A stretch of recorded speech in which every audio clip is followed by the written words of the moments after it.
আসসালামু আলাইকুম গাইস। এখন আমাদের আজকে বৃহস্পতিবার, পঞ্চম রমজান। আমাদের প্রতি বৃহস্পতিবার যে আমরা গ্লিচিং পাউডার দিয়ে পরিষ্কার করা হয় আমাদের শেড।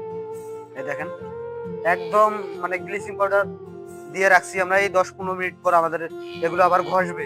ঘষার পর কিন্তু ধুয়ে দিবে, যাতে রোগ জীবাণু না হয়। সেক্ষেত্রে আমাদের এই যে মানে এটাকে বলে ব্লিচিং পাউডার। ব্লিচিং পাউডার মানে করো একদম ফুল শেডেই, মানে আমাদের যে কার্পেটটা আছে, কার্পেটটা আমরা অলরেডি তুলে রাখছি। ফুল শেডেই আমাদের এই দেখেন এভাবে ব্লিচিং পাউডার দেওয়া আছে। এভাবে ব্লিচিং পাউডার ছেটালে আপনার এই যে ফ্লোরে শ্যাওলা হয় না, রোগ জীবাণু হয় না, মানে গরু গরু সুস্থ থাকে। এটা দেখেন একদম সব জায়গায় আমাদের ব্লিচিং পাউডার দেওয়া আছে।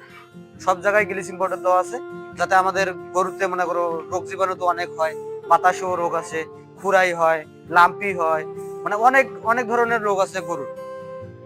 এইভাবে যদি আমরা ফ্লোরটা ক্লিন রাখি, মানে একদম যদি আমরা পরিষ্কার রাখি, সে তুলনায় আমাদের মনে করেন এই যে রোগ জীবাণুটা হবে না। যেটা মনে করো ভাইরাস হওয়ার কথা, সে ভাইরাসটা সহজে আসবে না আমাদের এখানে। এ দেখেন একদম মানে ইয়ে করে দিছে। এটা ফির আমাদের আবার ফির ইয়ে আছে, আপনার ব্রাশ আছে। ব্রাশ দিয়ে আবার এভাবে ঘষার পর তারপর মনে করেন আপনার ধুয়ে দিবে। ব্রাশ দিয়ে ঘষার পর তারপর ধুয়ে দেবে। আসেন আমরা উপরের শেডে যাবো এখন, আমাদের গাভীর শেডে, সেটাও আপনাদের দেখাবো। আসেন।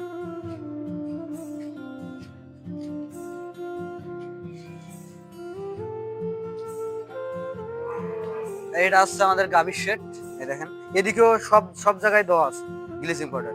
এই যে কার্পেট এইভাবে আমরা উঠে রাখছি, ম্যাট, অনেকে ম্যাট বলে, অনেকে কার্পেট বলে। এই যে ফুল ফুল ঘরেই আমাদের এই দেখেন ব্লিচিং পাউডার দেওয়া আছে। একদম মানে কোনো জায়গা আমাদের বাদ নেই, সব জায়গায় আমাদের ব্লিচিং পাউডার দেওয়া আছে। কার্পেটটা থাকলে হবে কি, মনে করো কার্পেটের উপরে ছিটাবেন ব্লিচিং পাউডার, কার্পেটের ভিতরটা কিন্তু যাবে না, সে জায়গাটায় রোগ জীবাণু থাকতে পারে।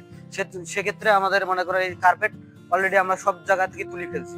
আবার কি ওই কর্নারে যে আমাদের কার্পেটটা দেওয়া আছে, এই দেখেন এই কর্নারে যে কার্পেটটা আমাদের পালা করা আছে, মানে জড়ো করা আছে, এই কর্নারটাও কিন্তু আমরা দেবো। মানে এই জায়গাটা ধোয়ার পর যখন আমাদের সব জায়গায় মনে করো কার্পেট বিছানো হবে, তখন এই জায়গাটায় আবার আমরা ব্লিচিং পাউডার দিয়ে আবার এই জায়গাটাও পরিষ্কার করবো। দেখেন সব জায়গায় আমাদের কিন্তু ব্লিচিং পাউডার দেওয়া আছে। আসেন এদিকে আমরা সব জায়গায় দেখাবো,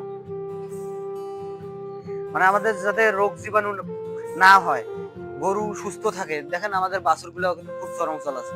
এগুলো হচ্ছে 1.5 মাস 2 মাস বয়স হচ্ছে, এগুলো 1.5-2 মাস বয়স হচ্ছে। এখানে আছে 6টা, আরো 2টা মনে করো ওইদিকে আছে, আর ছোট বাছুর তো 3টা হয়েছে, সেটা তো দেখাইছিলাম আপনাদেরকে। এই দেখেন আমাদের মেডেলটাও কিন্তু ব্লিচিং পাউডার দেওয়া আছে। এই দেখেন এখানে মেডেল আপনার শুধু হাউসটা বাদে, মানে আমাদের হাউসটা বাদে, হাউসটাও কিন্তু আমাদের সপ্তাহে 2 দিন করে ঘষা হয় ব্রাশ দিয়ে। শুধু হাউসটা বাদে সব জায়গায় আমাদের ব্লিচিং পাউডার দেওয়া আছে। হাউস বাদে সব জায়গায়, এই সাইডেও দেখান, এই সাইডেও মানে সব জায়গায় আমাদের ব্লিচিং পাউডার দেওয়া আছে। মানে আমাদের ঘর যাতে ক্লিন থাকে, মানে পরিষ্কার থাকে, কোনো ভাইরাস থাকে না। সে সে তুলনায় আমাদের মনে করে এই যে এই ব্যবস্থাটা নেওয়া প্রতি বৃহস্পতিবার, মানে সপ্তাহে একদিন প্রতি বৃহস্পতিবার আমাদের ব্লিচিং পাউডার দেওয়া হয়।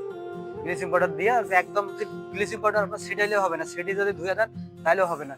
ব্লিচিং পাউডারটা দেওয়ার পর হালকা পানি বাড়ি আপনাকে ঘষে দিয়ে ফেলতে হবে। একদম মানে ক্লিন করে দিতে হবে, ঘষতে হবে। তাহলে শ্যাওলাও থাকবে না, আপনার ভাইরাসও থাকবে না। একদম শেড ভালো থাকবে, সবাই ভালো থাকবেন, সুস্থ থাকবেন। আল্লাহ হাফেজ।